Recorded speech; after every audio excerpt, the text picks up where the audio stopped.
On a tous déjà utilisé ChatGPT. En tout cas, pour ceux qui n'ont pas encore utilisé, petite parenthèse, il est temps de vous y mettre. En réalité, on utilise ce genre de chat LLM, que ce soit ChatGPT ou Gemini de Google, pour questionner le LLM afin qu'il nous donne des réponses. Donc ça peut être par exemple qu'on a besoin d'une idée, et donc on va demander donc au LLM via le chat de nous fournir donc cette idée-là, ou on veut répondre à une problématique complexe et on va le soumettre donc du coup à notre LLM via le chat. Mais si vous avez bien remarqué, c'est que des fois le chat, donc le modèle LLM via le chat, nous donne des réponses pertinentes d'un seul coup. Des fois, il faut, après plusieurs tentatives, il réussit finalement à nous donner la bonne réponse. Et des fois, même après plusieurs tentatives, il n'a toujours pas la bonne réponse. C'est là où justement l'art du prompting engineering devient donc une compétence essentielle. En réalité, le prompt engineering, c'est du coup cet outil-là ou cette réalité-là qui va permettre en fait à votre modèle LLM de renvoyer la réponse souhaitée. Tout comme un général d'armée qui va donner des instructions à ses soldats pour réaliser donc une mission, plus ces instructions vont être précises, vont respecter certaines caractéristiques, plus la mission aura de la chance de pouvoir réussir. Et donc justement, c'est l'objectif principal prompt engineering, c'est de donner justement au LLM la capacité de répondre correctement à la problématique qu'on lui a soumise. Dans cette vidéo, donc, on va plonger donc dans l'univers de la première planète du système solaire LLM, j'ai nommé le prompt engineering. Restez bien jusqu'au bout de cette vidéo parce que vous saurez les 3 caractéristiques les plus importantes dont vous devez tenir compte quand vous essayez donc de faire du prompt engineering, en tout cas qui vont être essentielles pour la réussite de votre modèle LLM afin qu'il puisse vous apporter les réponses pertinentes souhaitées dans le cadre de vos problématiques. Allez, c'est parti, générique.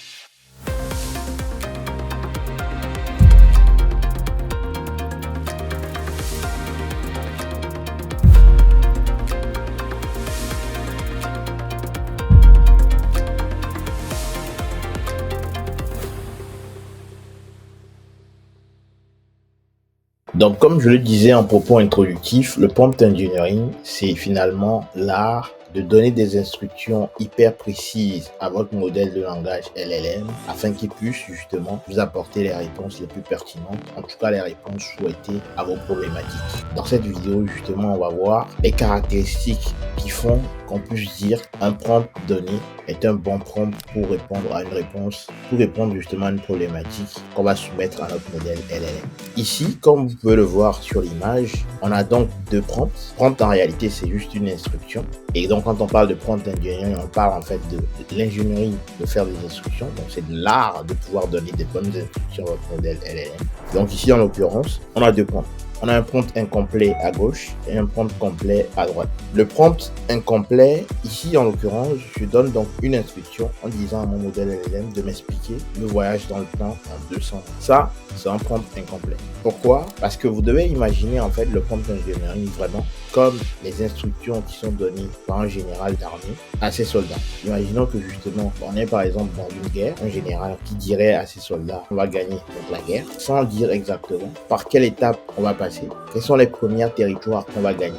Et bien, quand c'est pas structuré de cette manière-là, les soldats seront perdus. C'est la même chose également pour les profs à l'école. Combien de fois justement en tant qu'élève on n'était pas bloqué sur une problématique donnée et le prof est venu nous souffler la première indication. Grâce à cette indication, on a pu retrouver donc la réponse. Donc vous devez vraiment faire ces analogies-là pour comprendre en réalité ce que c'est que le prompt engineering. Plus vos instructions vont être précises, plus vous allez donner la capacité justement à la machine de pouvoir trouver la réponse pertinente. Et donc, de ce point de vue, le prompt complet qui est à droite ici, comme vous pouvez le voir, je fournis beaucoup plus de contexte et d'informations à mon modèle LLM et donc mon instruction est beaucoup plus complète et va donc permettre au modèle LLM de pouvoir envoyer des réponses pertinentes, en tout cas les réponses que je souhaite. Donc au lieu de dire simplement expliquer le voyage dans le temps en 200 ans, je vais dire en fait à mon modèle LLM, je suis nouveau dans le concept de voyage dans le temps et je n'ai pas de connaissances préalables. Explique ça pour moi comme un enfant justement de 5 ans avec un exemple simple et je précise également la réponse en 200. Vous voyez bien que la réponse qu'il va donner ici est beaucoup plus précise, est beaucoup plus adaptée à ce que je lui ai fourni en termes d'instruction. Donc vraiment, le prompt engineering, si vous devez retenir quelque chose de cette vidéo, c'est vraiment cet art qui va permettre au modèle de langage LLM d'être le plus pertinent aussi par rapport à la question qu'on lui a demandé. Et donc, à partir de ce constat, on a pu dégager donc 3 caractéristiques principales qui font un bon prompt pour un modèle LLM. On a donc la clarté et la spécificité. Ça, c'est le premier point. On a le contexte et on a l'objectif d'orientation. Donc, on va rentrer en profondeur sur ces trois caractéristiques. La première, donc, comme je l'ai dit, c'est la clarté et la spécificité. Ici, comme vous pouvez le voir sur l'image, on revient à la même chose. Quand je lui dis je suis nouveau dans le concept de time travel, c'est-à-dire de voyage dans le temps, et que je n'ai pas de connaissances préalables, je lui dis également de m'expliquer ça comme si j'étais justement un enfant de 5 ans, avec un exemple. Et je lui donne également une instruction disant que je veux cette réponse en 200 mots. En fait, qu'est-ce que je fais? Je réduis en fait l'ambiguïté qu'il y a. Il faudrait également que ce soit le plus précis possible. Et puis, le fait que justement je lui dise en fait que je n'ai pas de connaissances préalables dans le voyage dans le temps, cela va assurer en fait qu'il donne une réponse simple, une réponse accessible. À chaque fois, je rajoute des éléments qui vont lui permettre d'être le plus précis dans la réponse qu'il peut donner. Et ensuite, à la fin, je donne un exemple précis. En lui spécifiant qu'il n'a pas de connaissances, je lui donne un exemple précis de dans quelle direction il doit partir. La deuxième caractéristique ici, c'est le contexte. Le contexte, c'est quoi? Le contexte va permettre en fait de générer des réponses qui ont du sens, parce qu'on peut toujours avoir des réponses. Mais comme je le dis souvent, la réponse ce n'est pas la solution. Et la réponse, c'est quelque chose qui peut être vrai, mais qui ne répond pas parfaitement à la problématique de base. Ce qu'on cherche ici, c'est la solution. Et donc, dans ce cas-là, quand je vais le fournir le contexte, il va être capable en fait de me donner la solution à mon problème. Une solution qui est définitive et qui est surtout vraie. Ensuite, je lui donne en fait des détails qu'il doit prendre en compte avec des instructions également explicites. Et puis pour finir, je lui donne en fait un modèle, un concept sur lequel il doit s'appuyer en fait pour pouvoir donc lui donner des réponses pertinentes. Qu'est-ce que je suis en train de faire? Je lui dis simplement que la personne à qui il s'adresse est un enfant de 5 ans. Il doit s'assurer justement que la réponse soit d'un niveau compréhensible par cette audience-là. Donc c'est très important. Déjà, quel est le personnage, le personnage, c'est-à-dire la cible justement, qui va obtenir la réponse de ce modèle-là. Tout ça va nous permettre en fait de pouvoir bien développer des solutions qui tiennent compte justement des personnes métiers qui nous ont sollicité. Quels sont les profils? Et donc grâce à ça, justement, on va pouvoir dire au modèle LLM de tenir compte de ces spécificités pour nous apporter donc les réponses les plus pertinentes.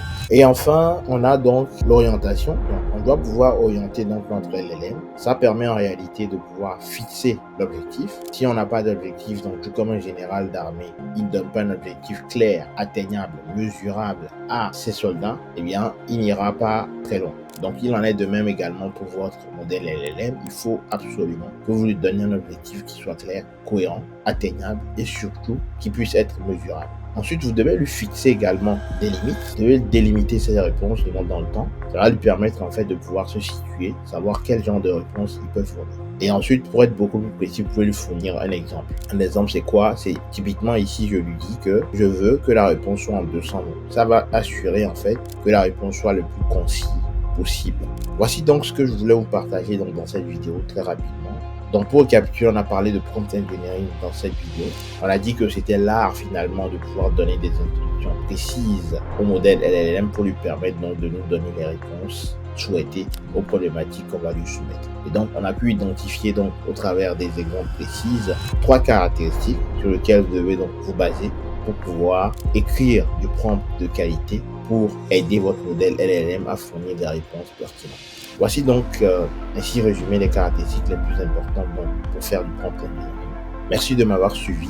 Comme d'habitude, likez, commentez, partagez cette vidéo afin qu'un maximum data scientists puissent en profiter. Dites-moi dans les commentaires ce que vous avez aimé. Il ne s'agit pas de moi vers vous, il s'agit d'une communauté qui est en train de bâtir dans l'objectif justement de progresser tous collectivement. Dites-moi ce que vous en avez pensé, qu'est-ce que vous avez retenu de cette vidéo. Quant à moi, je vous donne donc rendez-vous très prochainement pour un nouveau contenu aussi édifiant. D'ici là, portez-vous bien. Salut.